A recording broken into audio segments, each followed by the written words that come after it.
ટોપ સ્ટોક્સની વિગત સાથે જોડાયા છે સહયોગી નીરજ અને સાથે Tripti. Good morning again. Neeraj, કયા સ્ટોક્સ આજે સપ્તાહની શરૂઆતમાં આપણે ફોકસમાં રાખીશું?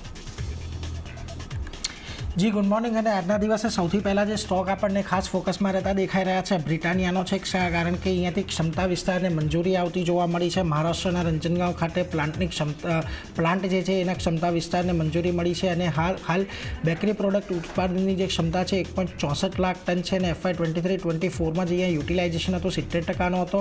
હવે વાર્ષિક 60,000 ટન બેટરી પ્રોડક્ટ્સની ક્ષમતા અહીંયાથી વિસ્તાર કરવામાં આવશે અને આના પર લગભગ 300 કરોડનો ખર્ચ કંપની કરવાની છે. એટલે જે કુલ ક્ષમતા છે એ લગભગ આપણને 2,24,000 લાખ ટનને આજુબાજુ પહોંચતી જોવા મળી શકે છે. એટલે એના પર એક ખાસ ધ્યાન રાખજો. બ્રિટાનિયા માટે આ થોડા ઘણા પોઝિટિવ ન્યૂઝ છે અને ખાસ કરીને આમ પણ જ્યારે બજાર ઘટે છે ત્યારે FMCG કાઉન્ટર્સ ત્યાંથી ફોકસમાં હોય છે, એટલે એના પર પણ એક નજર રાખજો. કારણ કે જો શુક્રવારના દિવસે આપણને જ્યારે એક મોટો ઘટાડો બજારની અંદર આવ્યો હતો ત્યારે આ સ્ટોક થોડો ઘણો પોઝિટિવિટી સાથે બંધ થયો છે.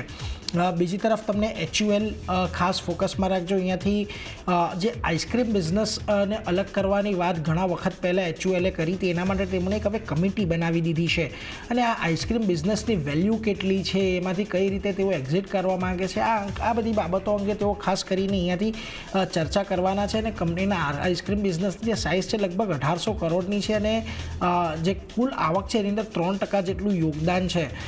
તેમણે આઈસ્ક્રીમ બિઝનેસને અલગ કરવાની જાહેરાત એપ્રિલ મહિનામાં કરી હતી અને પેરેન્ટ કંપની યુનિલિવરે ગ્લોબલ સ્તર પર આ જાહેરાત કરી હતી. હવે એના પગલે અહીંયા ભારતની અંદર પણ જે હિન્દુસ્તાન યુનિલિવર છે એમાં પણ આ પ્રકારનું પગલું લેવામાં આવશે.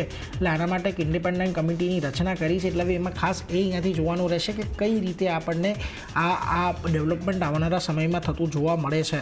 2-3 ફાર્મા સ્ટોક્સ આજે ખાસા ફોકસમાં છે. એક છે સુવેન ફાર્મા. US FDA દ્વારા હૈદરાબાદ યુનિટમાં તપાસ હાથ ધરવામાં આવી હતી અને લગભગ 8 થી 12 જુલાઈની વચ્ચે જે તપાસ હાથ ધરવામાં આવી હતી. અહીંયાથી જે કોઈ બહુ મોટા અહીંયાથી આપણને EIR માત્ર મળતું દેખાયું છે, કોઈ બહુ મોટા અવલોકનો આવતા નથી દેખાયા. એટલે સુવેન ફાર્મા પર ખાસ એક નજર રાખજો. બીજી તરફ ગ્રેન્યુઅલ્સ પર નજર રાખજો. આજે એમને જે એમનું એક યુનિટ છે ગગીલાપુર યુનિટ, એમને લગભગ 6 અવલોકનો મળતા દેખાયા છે અહીંયાથી. અને US FDA દ્વારા 26 ઓગસ્ટથી 6 સપ્ટેમ્બર વચ્ચે એક તપાસ હાથ ધરવામાં આવી હતી ખાસ કરીને. એટલે એના પર એક ખાસ ધ્યાન રાખજો. આ યુનિટને 6 જેટલા અવલોકનો મળ્યા હોવાની વાત કંપનીએ કરી છે અને મને કહ્યું પણ છે કે આવનારા સમયમાં તેઓ યોગ્ય રિપ્લાય આ અવલોકનો માટેનો આપશે અને જે પણ પગલાં લેવાના છે તે થોડા સમયમાં તેઓ લઈ શકે છે. એટલે એના પર એક નજર રાખજો.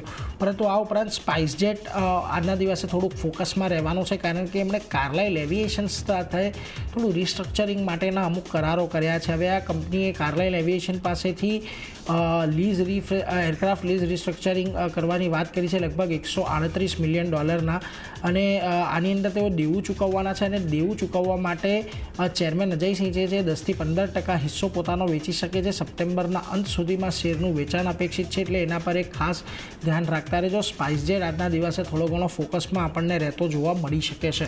બીજી તરફ ગોડફ્રે ફિલિપ્સમાં જે એક ઘણો વિવાદ ચાલ્યો હતો ગયા અઠવાડિયાઓની અંદર બીના મોદીની MD પદ તરીકેની નિયુક્તિને લઈને.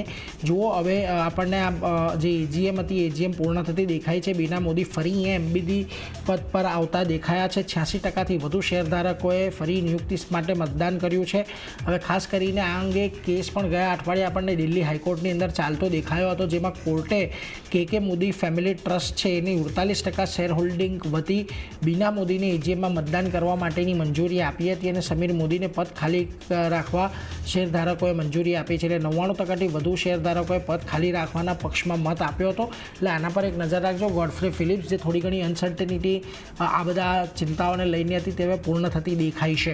બીજી તરફ નઝારા ટેક ખાસ ધ્યાનમાં રાખજો. અહીંયાથી તેમણે પેપરબોટ નામની કંપની છે 48.42% હિસ્સો તેમણે 300 કરોડની અંદર ખરીદ્યો છે આ કંપનીમાં. એટલે એના પર એક ધ્યાન રાખજો. આને અંગે ખાસ કરીને વધુ ડિટેલમાં પણ ચર્ચા ફરીથી કરીશું જ્યારે કંપનીના મેનેજમેન્ટ આપણી સાથે આજના દિવસમાં શક્ય જોડાશે તો કઈ રીતનું તેમનું અધિગ્રહણ છે. પરંતુ ખાસ કરીને એમની જે એક એક્સપાન્શનની પ્રક્રિયા રહી છે એટલા માટે નઝારા ટેક અહીંયા ફોકસમાં છે. નઝારા ટેકને આજે એટલા માટે પણ અહીંયા ફોકસમાં રાખવાનો છે કે આજે જીએસટી કાઉન્સિલની બેઠક છે ને આ જીએસટી કાઉન્સિલની બેઠકમાં ફરી એક વખત અહીંયાથી આશા જન્મે છે કે જે ખાસ કરીને ગેમિંગને લઈને જે ઘણા સમય પહેલાં જીએસટી માટેના જે નવા સ્ટ્રિક્ટ નિયમો બનાવવામાં આવ્યા હતા ત્યાં આગળ કોઈક સ્પષ્ટતા આવે તો કદાચ આજે અહીંયા થોડી ઘણી રાહત આપણને નઝારા ટેકમાં પણ જોવા મળી શકે છે. અને છેલ્લે ઓએનજીસી પર ખાસ નજર રાખજો. અહીંયાથી 1486 કરોડનો ઓર્ડર મઝગાંવ ડોકને આપ્યો છે ઓએનજીસી તરફથી. એટલે મઝગાંવ ડોક આ દિવસમાં ખાસ ફોકસમાં રહેવાનું છે. અને આ જે ઓર્ડર છે એ જે અમુક પ્રકારના સ્પેશિયલાઇઝ વેસલ ઓએનજીસી માટે બનાવવા માટેનો આપ્યો છે. એટલે ખાસ અહીંયાથી આજે મઝગાંવ ડોક પણ એક ફોકસમાં રહેવાનો છે. તો આજના દિવસે બ્રિટાનિયા એચયુએલ તો ફોકસમાં રહેશે જ, પરંતુ મઝગાંવ ડોક, નઝારા ટેક જેવા કાઉન્ટર પણ આજના દિવસે ફોકસમાં રાખજો. કયા પ્રકારની એક્શન આવે છે એના પર એક ખાસ ફોકસ રહેશે. પરંતુ એ સિવાય તૃપ્તિ, તમારી પાસે કયા શેર્સ છે આજે જેના પર ફોકસ રાખવાનો છે? સૌથી પહેલાં તો ગુડ મોર્નિંગ નીરજ, ચાંદની તમને બંનેને. અને ડેફિનેટલી હું પણ શરૂઆત હવે એક પોઝિટિવ સમાચાર સાથે જ કરવા જઈ રહી છું, જેમાં દીપ ઇન્ડસ્ટ્રીઝ પર નજર કરીએ. અહીંયા પણ કંપનીને એક બહુ મોટો ઓર્ડર્સ મળવાના સમાચાર આપણે સમક્ષ આવતા જોવા મળ્યા છે. ખાસ કરીને ઓએનજીસી પાસેથી તેમને પ્રોડક્શન માટે 1402 કરોડનો તેમને ઓર્ડર્સ મળ્યો છે. અને આ જે છે તે રાજમુદ્રી એસેટ્સ ફિલ્ડમાં લગભગ 15 વર્ષના પ્રોડક્શન માટે કંપનીના ઓર્ડર્સ આપણને મળતું જોવા મળી રહ્યો છે. એક પોઝિટિવ સમાચાર અહીંયા આપણને આવતા જોવા મળી રહ્યા છે. અને આ કાઉન્ટર આજે આપણા રડારમાં જોવા મળી શકે છે. ત્યારબાદ નજર કરી લઈએ એસએમએલ ઇસ્યુઝ પર. અહીંયા પોઝિટિવ સમાચાર કહી શકાય કંપની માટે, ખાસ કરીને કે તેમને પોતે કિંમત વધારવાના સમાચાર આવતા જોવા મળી રહ્યા છે. કે કંપનીએ બસ સેગમેન્ટની કિંમત જે છે તે તેમને 1%થી લગભગ 1.5% સુધી તેઓ વધારી છે. અને નવી કિંમત જે છે તે 1 ઓક્ટોબરથી લાગુ થશે. ખાસ કરીને જે ખર્ચ જે છે કંપનીનો, જેમાં એક વધારો થયો છે તેને કંટ્રોલમાં લાવવા માટે કરીને તેમને આ પગલું લીધું છે. જેના માટે એમને આ જે બસ સેગમેન્ટ છે તેના ભાવ તેની કિંમત તેમને વધારી છે. ત્યારબાદ નજર કરીએ સુઝલોન એનર્જી માટે. અહીંયા એક પોઝિટિવ સમાચાર આવતા જોવા મળી રહ્યા છે. ખાસ કરીને કંપનીના અધિગ્રહણ કંપનીએ કરી છે, જેમને જે કંપનીએ રેનોમ નામની જે કંપની છે તેમાં તેમને 51% હિસ્સાનું તેમને અધિગ્રહણ કર્યું છે. અને આ અધિગ્રહણ બાદ કંપનીની તે પૂરી સબસિડરી તેઓ બની ચૂકી છે. અને બાકીનો 25% હિસ્સો જે છે તેમને તેઓ 18 મહિનામાં તેઓ કરશે, અને જે લગભગ 260 કરોડમાં તેઓ કરવા જઈ રહ્યા છે.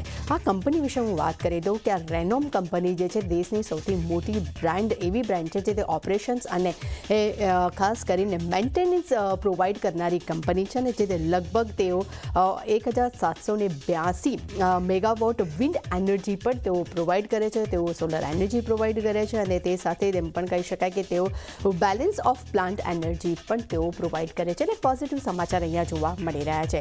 ત્યારબાદ નજર કરી લે અમી ઓર્ગેનિક્સ પર. અહીંયા કંપનીને એક સર્ટિફિકેટ મળ્યું છે, તેમને જીએમપી સર્ટિફિકેટ્સ મળ્યું છે. ખાસ કરીને જાપાનની જે એજન્સી જે છે PMDA, તેમની પાસેથી તેમના સુરત પ્લાન્ટ માટે જે મેન્યુફેક્ચરિંગ પ્લાન્ટ છે તેના માટે તેમને એક સર્ટિફિકેટ મળ્યું છે, જે જીએમપી સર્ટિફિકેટ તરીકે કહેવામાં આવે છે. અને કંપનીની જે મેન્યુફેક્ચરિંગ કંપની છે જેમાં ખાસ કરીને 7 જૂને આ તપાસ હાથ ધરવામાં આવી હતી. એટલે અહીંયા પણ આ સમાચાર આપણને જે સર્ટિફિકેટ્સ મળ્યા છે, ત્યારબાદ આ કાઉન્ટર્સ પર બજાર કેવી રીતે રિએક્શન કરે છે તેના પર નજર રહેશે. ત્યારબાદ નજર કરી લઈએ આપણે ION એક્સચેન્જ પર. અહીંયા ઓર્ડર્સ મળવાના સમાચાર મળ્યા છે. તેમને ઇટલીની કંપની જે છે તે ટેકનીમોન્ટ SPA, તેમની પાસેથી તેમને 168 કરોડનો ઓર્ડર મળ્યો છે. પોઝિટિવ સમાચાર છે, જોવાનું રહેશે કે કાઉન્ટર કેવી રીતે રિએક્શન કરે છે. ત્યારબાદ નજર કરી લઈએ ઓલા ઇલેક્ટ્રોનિક્સ પર.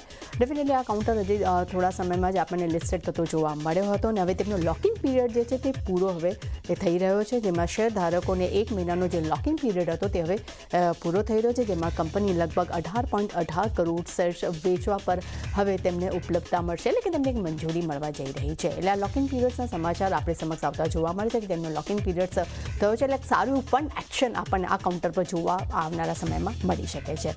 ત્યારબાદ નજર કરી લઈએ આપણે ઝિગલ પ્રીપેડ પર. અહીંયા પણ કરારના સમાચાર આપણે સમક્ષ આવતા જોવા મળ્યા છે કે FCM ટ્રાવેલ સોલ્યુશન્સ ઇન્ડિયા સાથે તેમને કરાર કર્યા છે. અને કંપની ખાસ કરીને તેમના કોર્પોરેટ જે ગ્રાહકો છે તેમને કોર્પોરેટ ટ્રાવેલ સર્વિસ પૂરી પાડવા માટે તેમણે આ કરાર કર્યા છે.